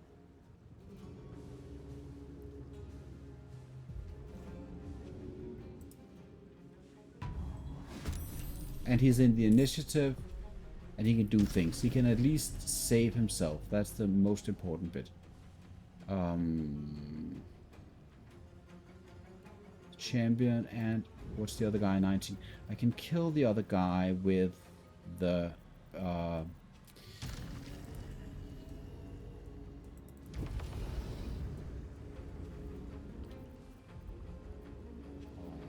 with the repulsor. And then I'm wondering, can I even... I'm just going to go and see what I can do here, because I can always use Omelom to teleport us out. We do have one last turn. I don't think that I can do anything for the remaining prisoners. I think that bit is a little bit difficult. If the objective is to get everybody out, I think that's very, very, very, very difficult with most classes. And if you don't have any illithid powers, I would say close to impossible. So what the consequences are for that, I have no clue.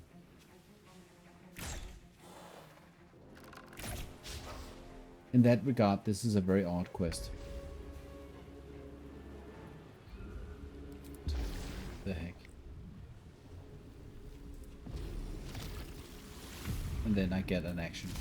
And I haven't managed to understand yet what in the world is going on here. The mummy is now out. She can...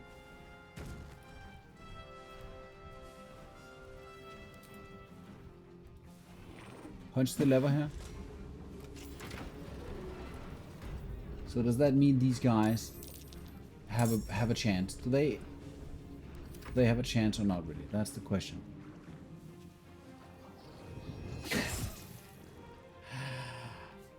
Probably it's not possible to save that guy. I think it's his gimmick. It's a gimmick.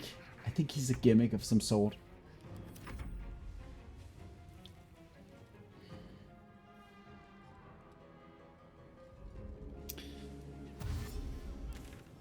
Probably I could have flown in here and maybe bam bam bam shot these in like succession and then maybe beeline to Omelom. That I think that's the way to go. Because now I do have Omelom, he's available here. He can do all kinds of stuff. Teleport to submersible once per turn. But so when there's one turn left, I can do that bit. Can he fly? Right, so he does fly, so just going to go out here into the haste. And then Mind Blast. Is that just a waste of energy? That's an int save? That's the action. It's the spell slot. This is like fully irrelevant. I'm going to dominate this guy though. Can't imagine a more irrelevant thing at this point. Sleep.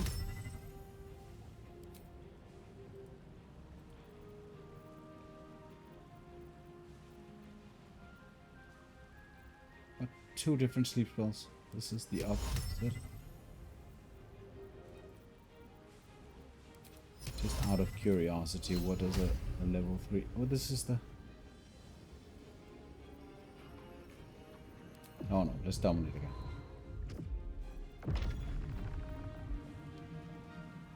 This is an action. This is just... It's level 4 enchantment spell, but I don't see...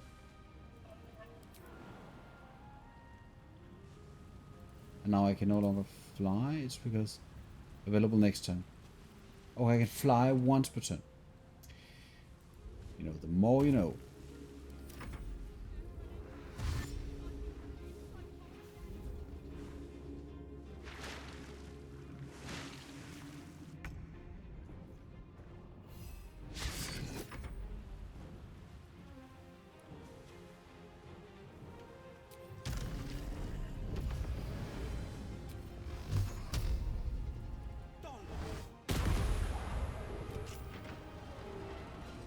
So it's open, but is the one turn left here enough to free these prisoners? No.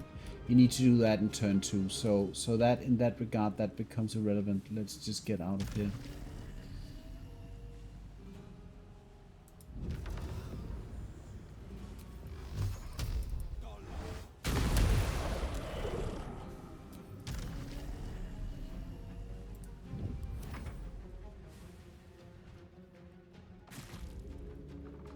I mean, you need to have a plan to evacuate. For Wyll, at least, like evacuating Duke Ravengard seems to be like a freebie because Misora hastes and it comes in. That seems to be very easy. But getting the Gondian prisoners out of this area needs to be like a second priority. So turn one is over here, shoot or something, open up this.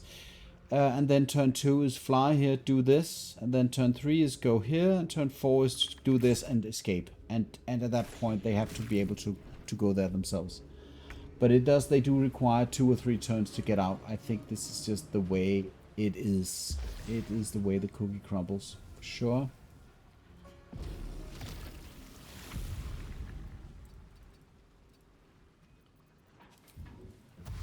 And it's just, it's not possible. It's not possible to they need an extra turn. It's not possible to do this. The guy, Vindover, Glimpse of Freedom. Right, so that's the deal. It's not possible to save these guys if you don't do it on turn 2. That's the time that they need in order for this stuff to work, unfortunately. Which is sad. It is sad.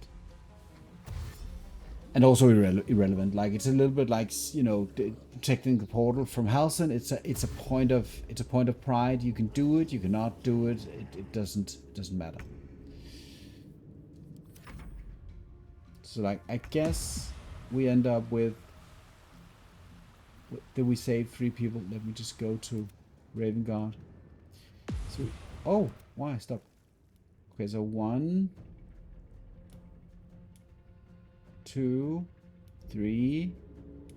3 guys are out. 4 people. And that's what we won. That is what we were able to manage. So this is basically the problem here. I cannot change that bit. And if they're able to run, which they're not, it's they don't have enough. They need that. If they had, I think it's one more turn that could possibly happen. I think this is geniusly done. Don't see why.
Calmness greets you upon exiting the submersible. Unlike the Iron Throne, you remain intact. The same cannot be said for most of Gortash's hostages. Your chest tightens as your exhausted father approaches. He's tackled, but under my protection now, just like you. His mind is his own again. Your tadpole resonates with your father's. He's a flurry of emotion, both grateful to see his son and angry at his return. Wyll, by Baldur's graces, why have the hells ordained you to save me?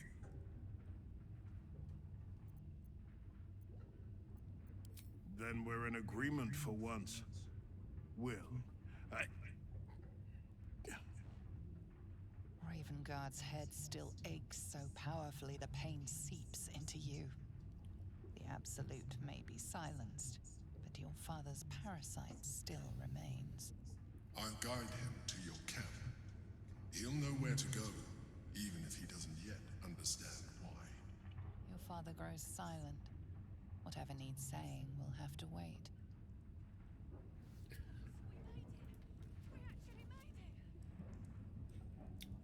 I'm not sure the Guardians are happy with the result here.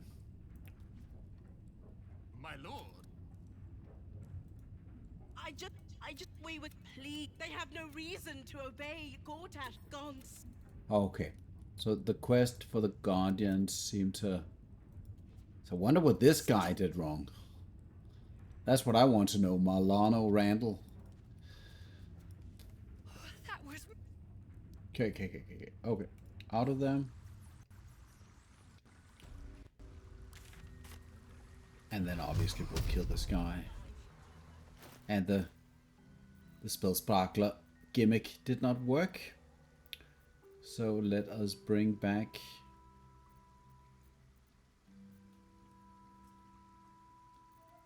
the knife.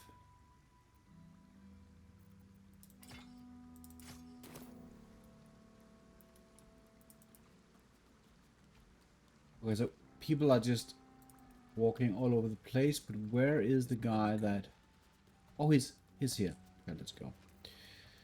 So I'm going to resummon an Earth Elemental. And I think these guys probably... This guy. So obviously, when you don't... And this is one of my issues with any game. When you don't need to worry about resources, you can just do whatever you like. It feels... Where can he... That makes a lot of what you're doing feeling a little bit redundant.